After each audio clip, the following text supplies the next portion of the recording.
Hello guys, welcome to a new YouTube video, and today I'm going to be teaching you how you can create this double exposure effect in Photoshop. Now you can do this in camera, okay? All right, you can do this in camera if you use I think I've done that with Canon, I've done that with Nikon, but Sony doesn't have this multiple exposure option. Okay, so if you use Sony, you have to create the images and then come and merge them in post, but I'm going to teach you how you can do that. All right, so but if you use Nikon or you use Canon, you can be able to do it. For Nikon, all right, I created this with Nikon, but I really did not like the Nikon result, so I had to use Photoshop to work on it. Another thing is that Nikon will create this double exposure, but it will give you the JPEG format, unlike Canon that will give you the raw format. Okay, so that's something you should take note of. So at the end of the day, I still love to tweak things, move things around when I come to post. Okay, so I'm going to show you how you can do this. All right, so if you're ready, let's get right into it. So the first thing you need to know, what is double exposure? Double exposure is when you combine two different images together, you merge them together to become one. All right, that's the idea about double exposure. One image is an exposure, so when you're having two, it becomes double exposure. So now the way to go about it is that one of your image has to be with a plain white background.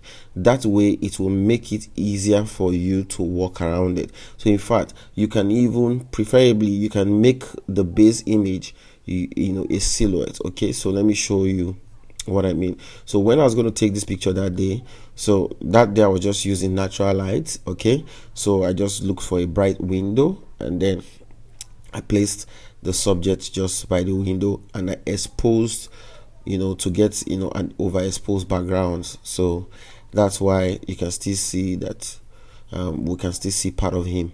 All right, the background was overexposed, but yet we can still see light touching him because there were other parts of the house that was painted white, cream, so we're having like reflections back to his face. So if this was done in the studio, I could have used a flash. Like, okay, let me show you the one I did earlier today. So I did this with an umbrella light behind the subject, so you can see that I got a perfect silhouette that I wanted, something really dark and not something completely black. I don't really like that. I prefer we can still see some part of the subject because I like to still reveal part of the subject at the end of the day.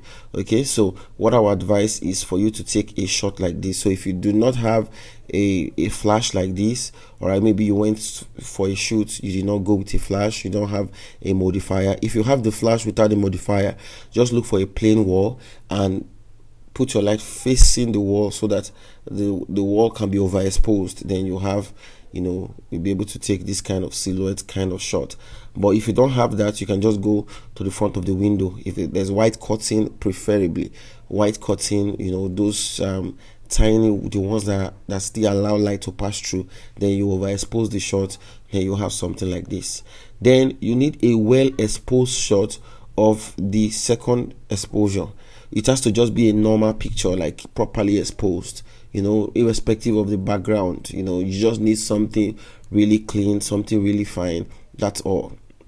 It doesn't have to it doesn't have to be white background. Okay, so like for the one I shot today, this was the groom, and then this was the one I used for the bride. So it doesn't have to be just a normal well exposed shot. Okay, so when you have these two images, you can now put them in Photoshop and be able to work on it. So we're not going to do anything here, all right, because the major thing is just to teach you double exposure. So I'm going to just pick one. I think it was this that I picked. Let me see, or was it this? Okay, I think it was just one of these. Let me see. Okay, so let's work with this. I like this, so we're going to take this, okay, and then we're going to take this and send it to Photoshop. So to send it to Photoshop, this is Captureone for those of us that don't know, right? You can use Lightroom.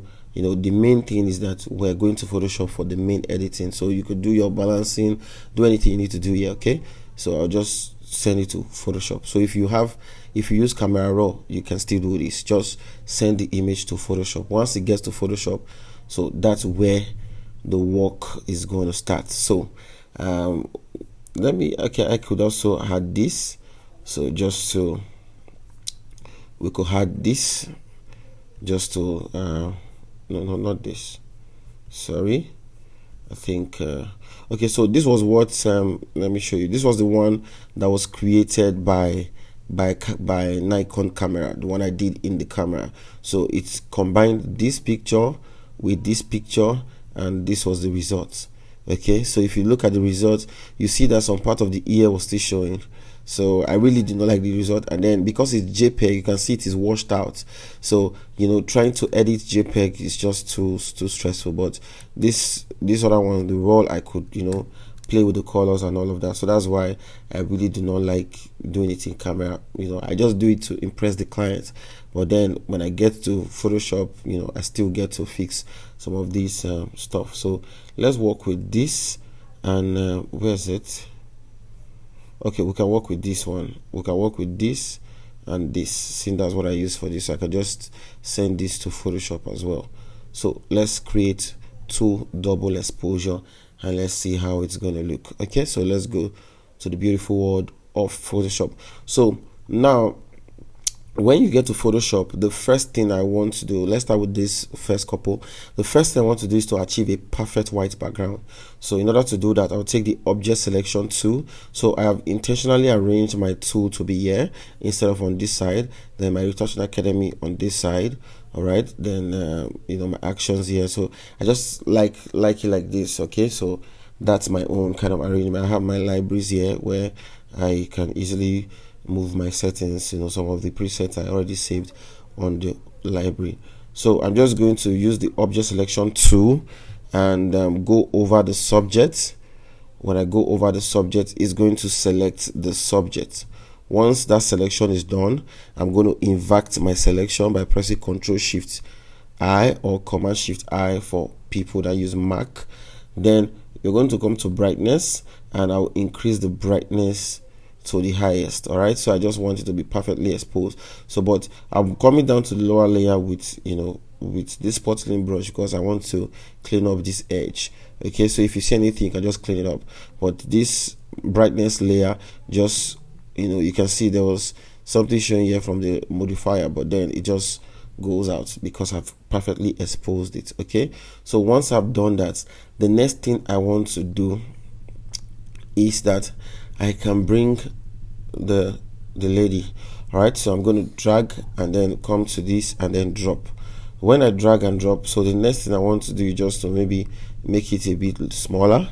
But after I do this, I don't want, most times, because I didn't want to move my light around, so most times I don't like both subjects facing the same direction, in order to add some bit of balance to the image. I prefer both of them looking in opposite direction.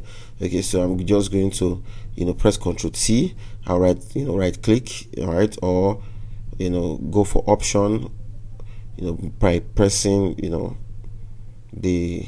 by using 2 fingers on your trackpad, you can get option. Okay, then you just flip horizontal, then you have it this way, so you can move it around. So now the next thing I want to do is I'm going to turn off this layer. Then I will go and make a new selection of the subject. To make a new selection of the subject, I'll just take my tool, or you can just click on select subject. Anyone works fine. Okay, so I'm just going to select the subject. So once I have the subject selected again, so this time when I come to this layer that has the lady, so instead of applying a layer mask direct, no, I will just press Ctrl+G. Ctrl+G means group. So I've grouped it. So when I click on the layer mask, the layer mask just creates a layer mask on your subject. So the reason why I do it this way is that when I come to the layer that has the lady, I can move her around without it affecting the layer mask. That's the only reason why I put it there. But sometimes you can put it here, but you have to unlink the layer mask so that if you move the subject, the layer mask will not move as well. Okay, so you have to unlink it. But then instead of doing that, I just group and then I put put a layer mask on the group, so I can actually move the subject around. So I'm just going to find the perfect spot where I feel the subject looks good. So, and which was something like this that I did. So it was something like this. So once you have this, you can even make the subject smaller, you can make the subject bigger, just depends on what you are going for. Okay, so once you have that, you can just press OK. Then when you've done that, the next thing is that this group, I'm going to press Ctrl G again to have another group on top. So the next thing I'm going to do is just to add a layer mask. This is going to be a white layer mask. Then I'll take a black brush and then I'll begin to clean up some areas where I want the original part of my background layer to show. So I'm just going to clean up and just allow those original parts to show. All right, so original part to show. So once I have that, okay, once I have that, all right, the work is almost done. Okay, once I have that, you just move around. Okay, it doesn't have to be perfect, you know, it doesn't have to be perfect. You just move around and try to reveal some of the original part of the image. Okay, so once you have that, the next thing is just to probably crop, and then you cannot do your skin retouching. So I just crop this 4:5, you know, I could just crop, press enter, and then we're good to go. So there's nothing much, just with 2 layers we're done. So this is pretty much all you need to know. All right, so now the thing with this is that this background that I use for the subjects, because I used a dark background for the bride, so it easily blends with the dark areas of the silhouette. So if, for example, you're using a brighter background, you might face a bit of struggle because you have to find out how to blend a bit. So let's just do another image. Let's see how it works. But you see how we're able to achieve this, and you can do your screen retouching. You can apply, you know, black and white. You know, you can add. Just do all you need to do to, you know, your image is ready. Okay, so that's pretty much how to get it done, and it's too very good. So now let's go to the next. So this image still pretty much the same thing. Okay, so I'll just have a selection of my subject. Just hold on. Okay, all right, so I'll just have a selection of my subject. Once I have the subject selected, then I'm going to invert my selection. So I think it selected the singlet. I don't want that, the innerwear. I'll just sorry, I'll just take that out. I could just take it out by holding shift while using the lasso tool. Then I could press Ctrl Shift I, then I'll go to brightness, and then I'll increase the brightness to the highest. You can also play with the contrast, you know, still okay. All right, then the next thing I want to do is that I'm going to bring the subject over. So when I bring the subject, what do? Press Ctrl G. Then you can also use this mask, because this mask is still the mask for the subject. So I can just hold alternate and drag the mask on top of the group. Then when it's there, it's here, I'll just press Ctrl I to invert it. So once I invert it, you can see that the subject automatically aligns with it. So now let me show you something. You can see that that's pretty much what your camera is doing. This is the one that was created by Photoshop. Okay, so let me just open it in Photoshop. That was created by my camera, the Nikon camera. So if you look at it, you see that it is very identical. Let me close this. So you can see that it is very identical. You know, that's how it works for the camera. It's very identical. The only thing is that some part of the face is showing, you know, then there's a blend, like a 50% blend around all this region, but then it's still pretty much the same thing. You see why I say you can do it in Photoshop, and you can do it in no time. All right, so this group, I'm just going to press Ctrl G again, then apply a layer mask, then I'll take a black brush, then I can begin to reveal certain areas that I want to reveal. Okay, I can just reveal certain areas that I want to reveal, and when I do it, look, let's see. So when I do it, look at this, you can see it's getting close. So now how do you handle areas like, because you can see that because we shot with a bright background and the subject is a bit dark, so but seeing that edge. So what you're supposed to do is that you can go to the layer where you have the subject, the bride. Okay, you can just take your object selection tool and select her. Once you select her, once you go over her, it's going to select the subject, that's the lady.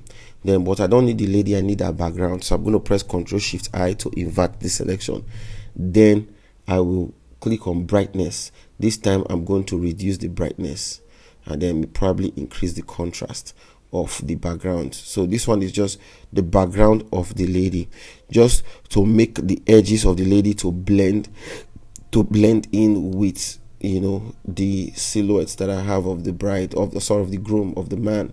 So you could do that. You just underexpose the background of the subject, then you just play around this selection, this masking, play around it. So I think what I did basically was I allowed more of it to show a bit. I just allowed a bit of the face, so it was something more like this. So I just allowed a bit of the face to show. Just allowed a bit of the face to show. So just like the way it is for this picture, I had something like this. So that's what I did. So yes, so that's it basically. Let me see.